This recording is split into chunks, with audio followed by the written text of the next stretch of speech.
I mean, While I in the got you nation. here, while I got you here, of these 10 teams, which of the how many of these teams you think are legit and who are the non-legits?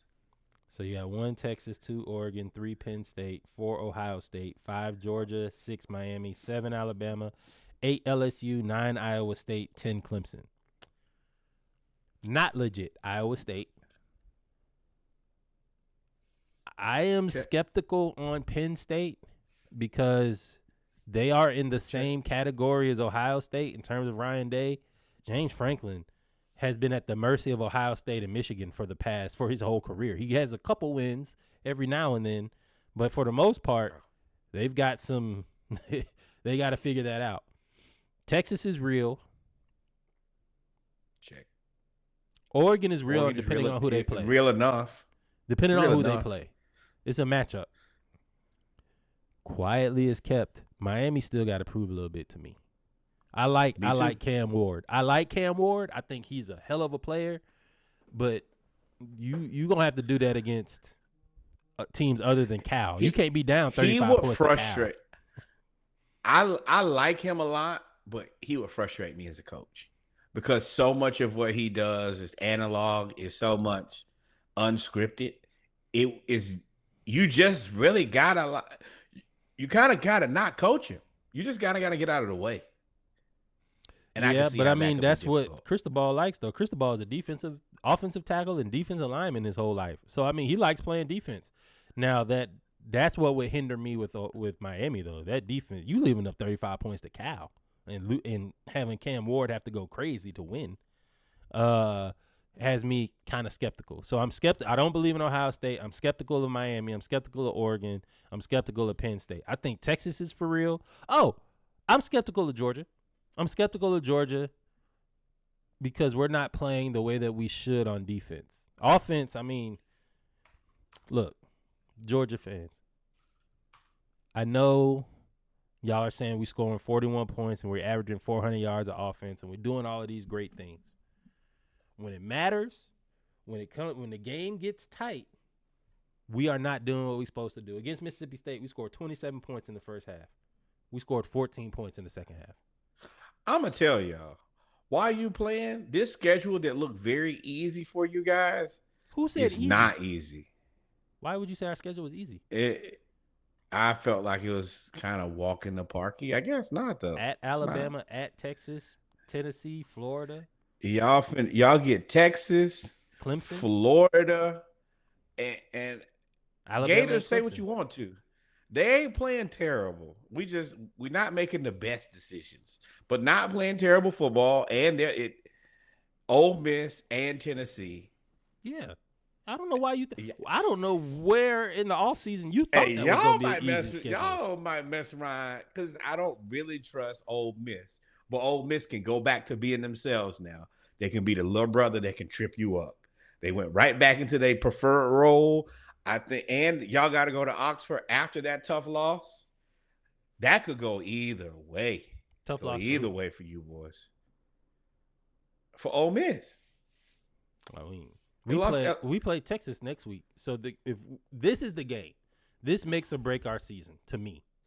Um, Texas, Georgia can play a good game and beat Texas. Georgia can also play a bad game and get blown out. That whole starting Y'all lose slow, to Texas. If y'all lose to Texas, y'all still in the top 12. yeah, Yeah, y'all probably yeah, at we'd only 12. lose to Texas and Alabama, the number 1 team and the number 3 team at the time. So I mean, we're not gonna. That's why Ohio State is still number 4 because they lost to Oregon at Oregon, and we lost on the road. Oh, But we'd have to win sorry. out though. We'd have to win out though. Y'all, I can't lie. This might be one of the best things that happened to y'all. Yeah, we'd be like an 8 seed. We'd have to go play like Miami or Iowa State or Clemson again. Clemson quietly as kept got into that ACC schedule and got their confidence back up. They averaging like 40 points a game too.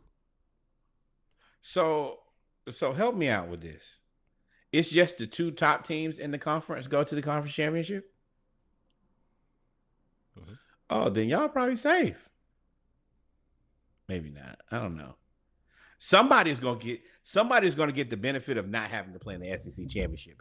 And I have said for many, many years, that team is the luckiest team out It's of been all of them. Alabama most of the time. Alabama has always been the one to not play in the Because national championship and then win the national championship after not playing in SEC. so tell me if you got a loss against Alabama, you lose one of these games, then you guys wouldn't even be in the SEC championship to lose it. That's an insurance policy. We'd be in the top 12, but we wouldn't. Yes. Alabama would probably make it to the SEC championship game, or LSU. Alabama or LSU would make it, and we would be on the Or outside Texas. looking in. Texas is in there. I don't. Unless Texas loses the next 3 games, like they play us, and I think they don't play anybody else after us. I don't think. So unless they lose like the next 3 games, Texas no matter what happens, they gonna make it because Alabama lost, Georgia lost, LSU lost, Ole Miss lost. Like all the ranked SEC teams have lost, so they're actually playing with a mulligan. There. Respect us. Just put us in there. We lost. I mean, y'all okay? Florida lost. Oh, Tennessee no, lost. They have. All they have left is Georgia. I mean, just Georgia, Chicky Vandy, Florida, Arkansas, Kentucky. Yeah, Vandy can only pull that. If you don't Vandy get it and done, Arkansas can only pull that move once. You can only beat the team once. You wasted it on Tennessee. Their schedule is Texas' schedule is a walk in the park, though. Especially That's why they with were Michigan picked to win the SEC. That's why they were picked. So to get back to the original question, I don't know if I believe in LSU.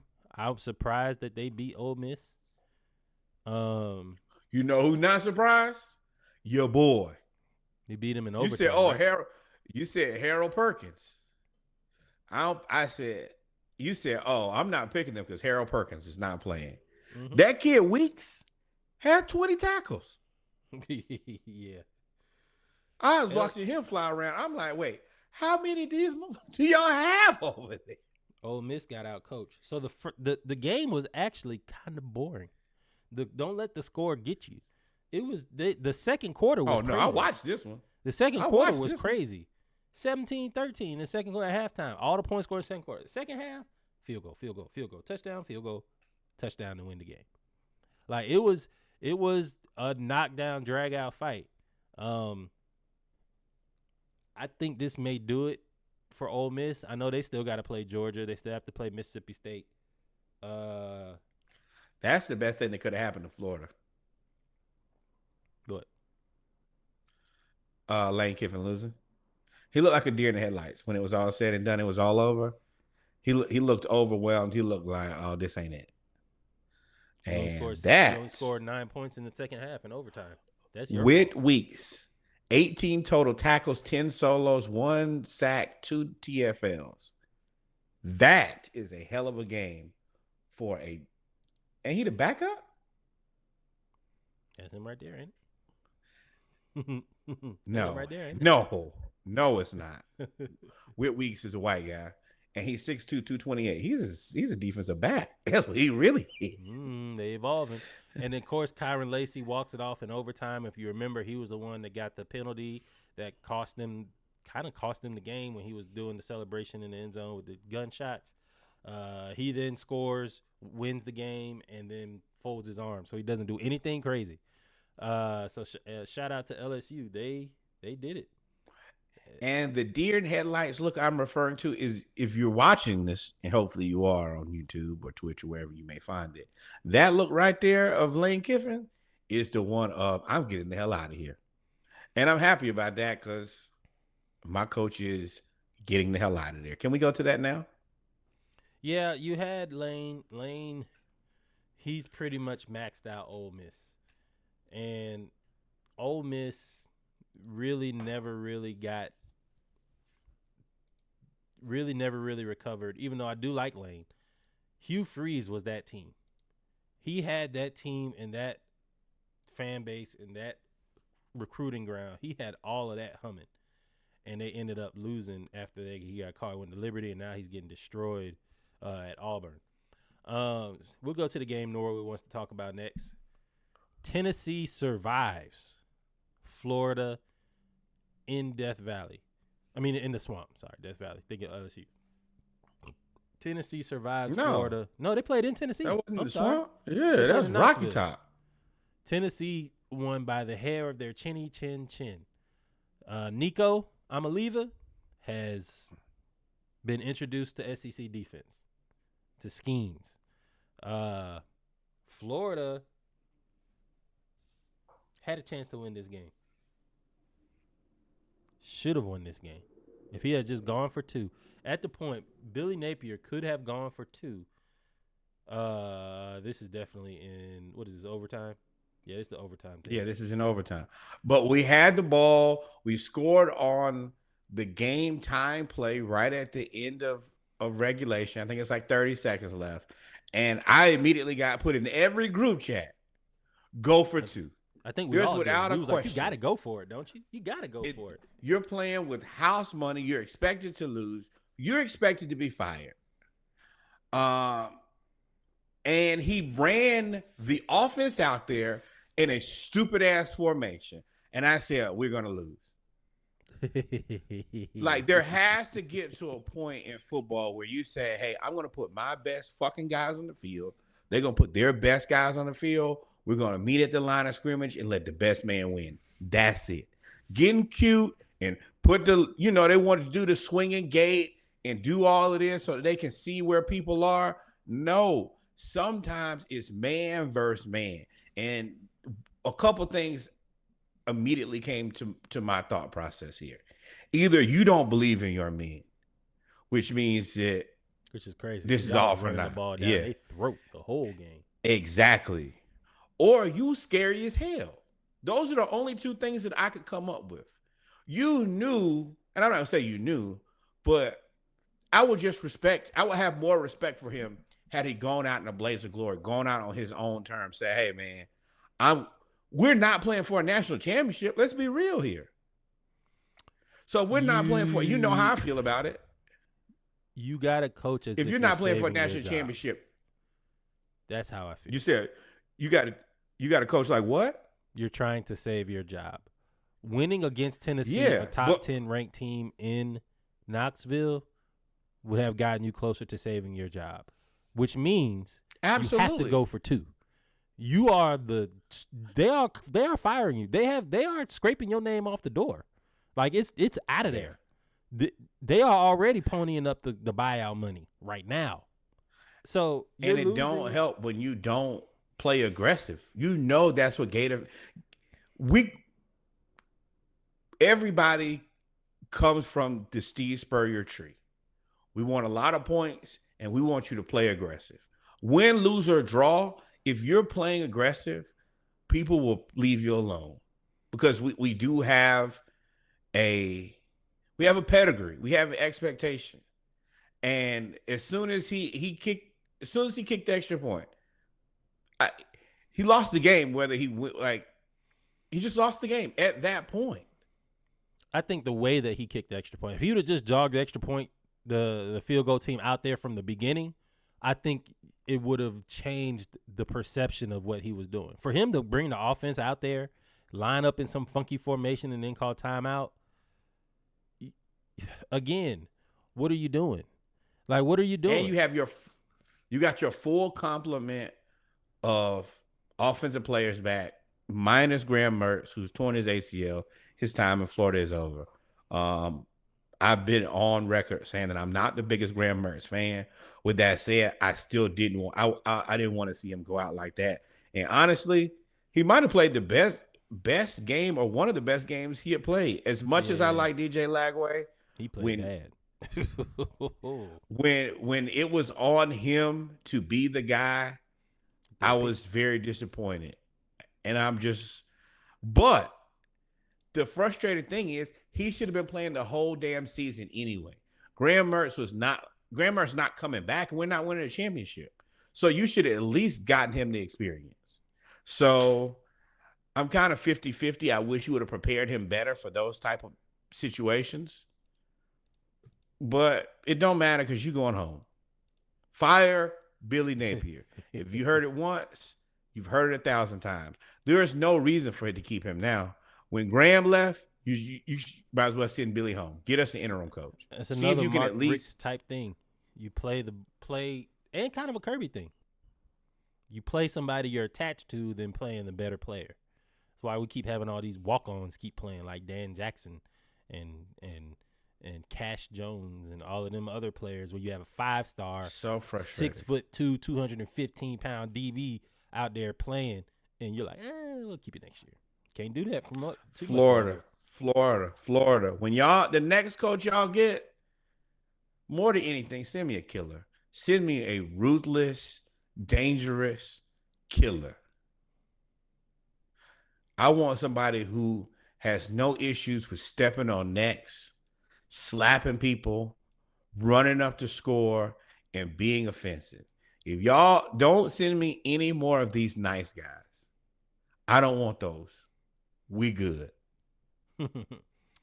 Other games, we're going to run through these scores before we talk about the Heisman Trophy watch, as well as a couple other topics.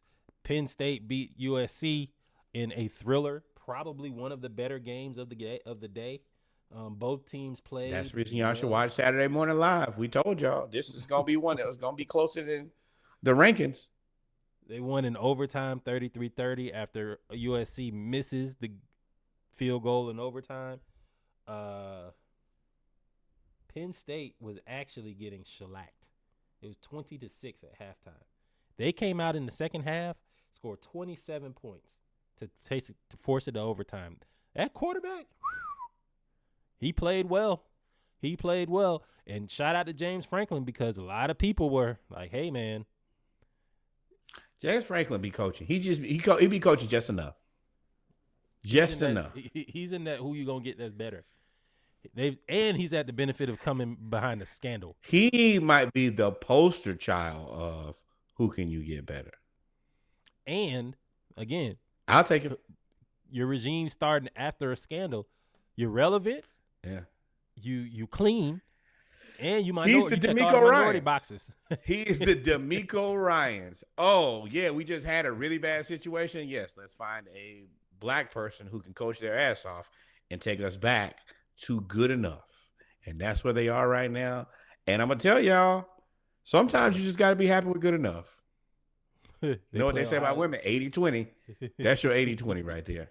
They play Ohio State, Michigan, Illinois coming up. I think Illinois is still down to one loss, if I'm not mistaken. Other games.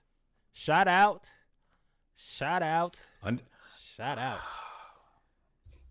BYU. They're not top 10, but they getting close. They 14, and they probably gonna be 11 soon. They just keep winning. They just keep on winning and don't do any losing. Let's check out their schedule here and see what they got. They're pretty exciting to watch. Last week you had the crazy kick return. They play pretty exciting football. Let me tell you. Shoe in. BYU is going to piss some people off because they're going to be a playoff team. What they have left, they beat Arizona 41-19. They got Oklahoma State, UCF, Utah, who's lost Cam Rising again, and Kansas and Arizona State and Houston. If they continue to play football like this, they're a top 12 team, and that's crazy. Here's another top 12 team. And they're going to be a top 12 team and not be 12. Look at Pittsburgh. 17-9 over Cal in a ugly game. Or no, I'm sorry. They ended up winning 17-15. First time at 6-0 since 1982. As you can see, they are excited. Again, on Saturday Morning Live, I told y'all, I can't name one person on this Pittsburgh team. Not one. I don't know the quarterback. I don't know wide receiver. I don't know anybody on the team, but they just keep winning. Now, I think they do have to play Clemson. Now, let me tell you, this, I hate to rain on their parade, but it's going to run out. This is a team do not bet on. You beat Cincinnati 28-27. You beat West Virginia 38-34. It's a rivalry. You beat I don't count that. Yeah, you beat North Carolina 34-24. You beat Cal 17-15. Cal is not that good of a team. Cincinnati's not that good of a team. West Virginia's not that good of a team. You've wasted all of your pendulum swings. And just like I tell Reggie every week, the math is going to math. The law of average is going to tap you on your shoulder. And if you keep getting them W's early, it's going to swing the other way. Now, the other part is they got a pretty tough schedule closing out here. Syracuse, SMU, Virginia, Clemson, Louisville, Boston College. Realistically, I think they lose 3 of those games. 9-3, New Year's Eve bowl, New Year's Day bowl. Positive season for them. No, but as of now, positive season, but just no playoffs. You never know. No, I can tell you right now, when you've won 1, 2, 3 games by less than 5 points. Oh yeah, the number's gonna swing back. TCU did and you haven't done it since 1982. Parlayed that to the national championship game. Good luck and Godspeed.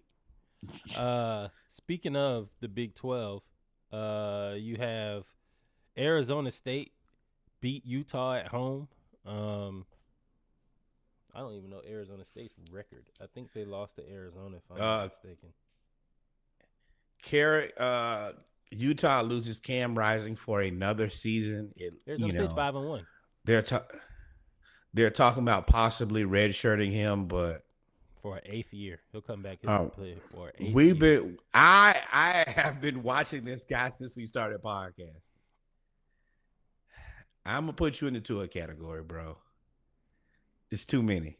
Give it up. Give it on up. Go on and do something else. Add him to the coaching staff. He's been there longer than probably the entire staff. But this football ain't for you. And it's unfortunate because when he was playing, he was good. But injury after injury after injury, there has to be a point where we just got to go in a different direction. Yeah, I mean, you do have what's his name's brother back there who looked pretty good. Yeah. Little Zachary Taylor Thomas Jr. Yeah, and now he's going to be able to play the rest of the season and get some reps. So, and we're going to call him his name. Isaac Wilson is his name. Isaac? Yeah. Oh. So, yeah, we I skipped one before we get to the Heisman talk. Alabama. Oh, yeah. Tuscaloosa. I told y'all South Carolina had a defense. I told y'all South Carolina can rush the passer. I told you. They made Jalen Milroe uncomfortable the whole game. Kennard, who played at Georgia Tech, what were y'all thinking? And the freshman that they have at defensive end. Georgia Tech has, because they had the boy that was playing with the 49ers at running back. They criminal mismanagement of players. Alabama won 27-25. And let me tell you who was disappointed. Everybody but Kellen DeBoer. The whole Alabama nation. Kellen DeBoer was like, woo, yes, we won. Everybody was like, bruh, if you would have lost this game, I didn't look it up, but I'm fairly confident to say I don't think any Alabama coach has ever lost 2 games in a row in back-to-back weeks to unranked opponents. No. I'm pretty sure that at home. No, one was on the road, one was at home. I'm pretty sure that has never happened. So this is a little tricky to me, and I know y'all probably gonna call me biased, but I also don't care not one bit. This is the unfortunate part of being in the SEC. I think Kirby Smart said this. Every week, you play a really good team, and this is not San Francisco. South Carolina is surely not a complete team. Definitely some questions at quarterback. With that said, the defensive line, specifically those ends, they might be the best. They might be the best defensive line in college football. And that's the thing that I've seen more than anything else when I compare other conferences to the SEC. You have like those one or two guys that might be able to beat you by themselves. But And he like when got you a look freak at tight end too, or whatever he plays, tight end or receiver. when you look at the other teams in the Big 10 and the Big 12, they just don't have those guys. They don't have a guy who can ruin your whole game like Kennard did for damn near the whole game. You just don't have that. And the thing is, Kennard is supposed to be playing on a team like Alabama or Georgia. That's really the thing. How South Carolina got him is mind-boggling. But him alone, Shout out to Shane Beamer, that Kirby Smart tree, hey, teaching how to and on top of that, recruit. Beamer going to be poached here soon and very soon. Probably go He's to Florida. coaching that team a little too well.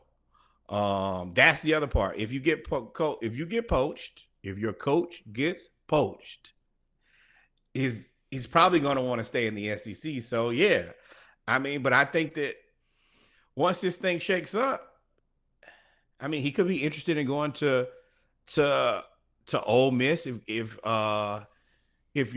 Lane leaves. That's a lateral. Auburn is going to. I would stay at South Carolina if I go to Ole Miss. That's an even harder schedule. That means you have to play Alabama or LSU or right. Texas A&M or Texas or Oklahoma. I guess the same thing goes for Auburn too, huh? Yeah, I'd that stay right. Out of if y'all trying to send me to Ole Miss or Auburn, I'm staying in South Carolina. You trying to send me to Florida, or somewhere like that? You got fertile recruiting grounds. You already got a pipeline in Florida because you're in South Carolina.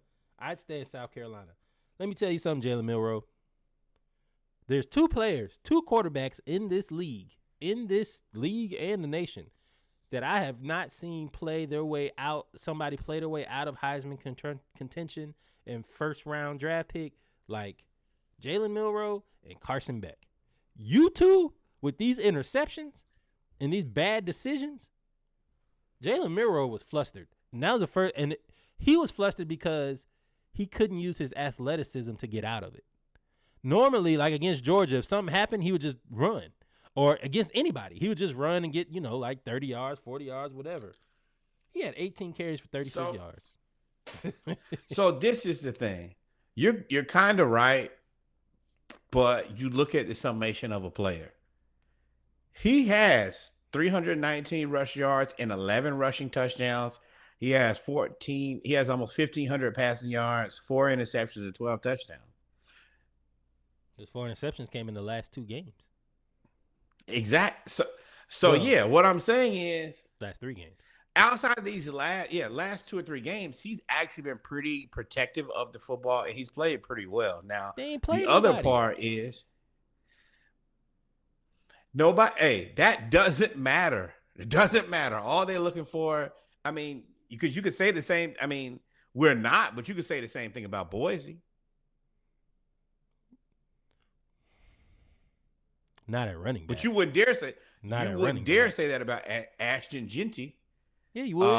No, I wouldn't say it about him, but Ashton Jeanty is a running back. He can't throw the ball. He can only, when he gets the ball, he can only do one thing. Jalen Milroe is a running back. See? It was just about my point. Come on back around to my point that I was making. Come on. I have never not said every point I've said that Jalen Milroe, I said that last year. I said, boy, you need to learn some other positions on the field. I don't know what he tracks as in the pros. Jarrett. He's a bigger version of Jarrett. That's who he is. He's Jarrett McKinnon. Yeah, but Jarrett understood, hey, I'm going to play football. I'm not going to play quarterback anymore. I think that so many of these guys have fought so feverishly not to be cast as a gadget guy or a multi-purpose guy. Now we're on the other end, and somebody got to tap you and say, you're not Jalen Hurts. And I think that if they could do Jalen Hurts over, they probably wouldn't pay him as much.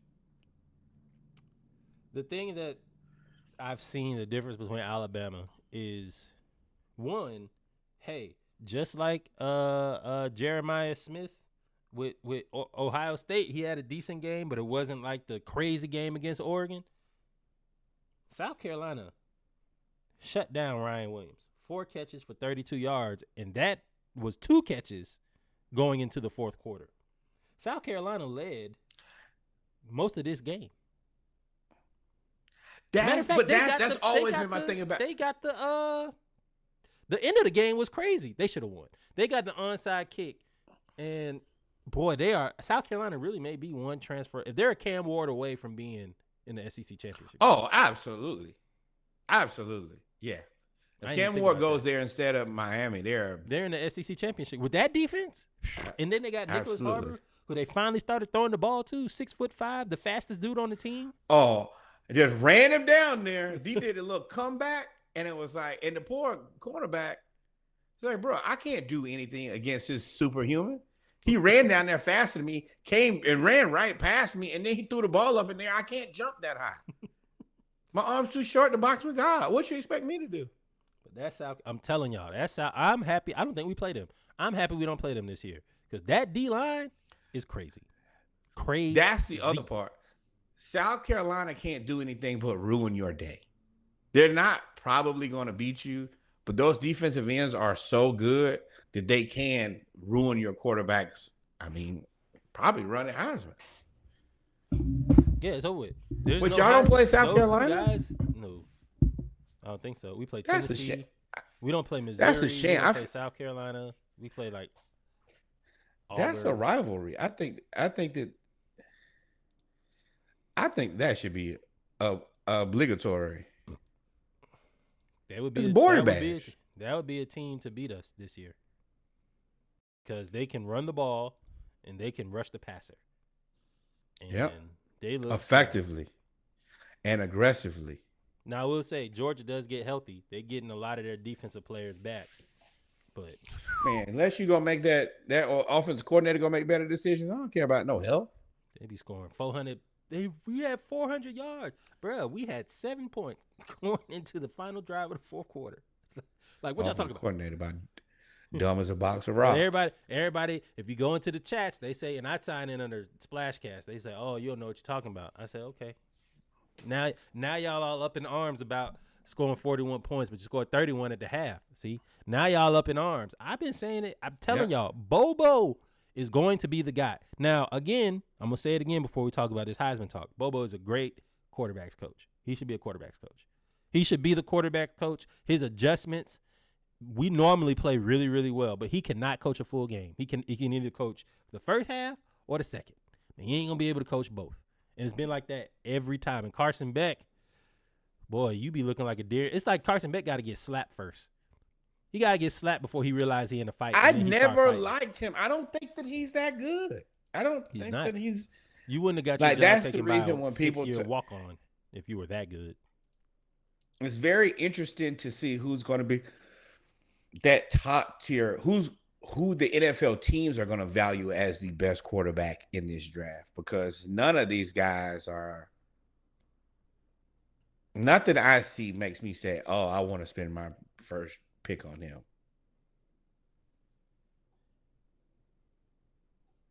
Yeah. He probably was going to be a top 10 draft pick last year. I think he would have gone in front of Bo Nix, and I think he would have gone in front of probably even in the Bo Nix era. He'd probably be in Oakland right now. But now, which would be an upgrade. You might be in Oakland again. Thank you for tuning into the latest episode of the Splashcast, your go-to podcast for news and discussion in the world of sports. This show is produced by Creative Logic Solutions. Whether the project is big or small, let Creative Logic Solutions help bring your vision to life. Catch our latest episodes and stay updated with the world of sports by tuning in to the podcast live on Mondays or catch the re-air on Dive Team Media Network, where you can also check out other Dive Team Media content as well. For collaboration, booking information, or any other inquiries, visit our website at www.thesplashcast.com. Every listen, share, and review is appreciated. Until next time. What should they do? Like, follow, subscribe. Thank you, my friend. Be here for it.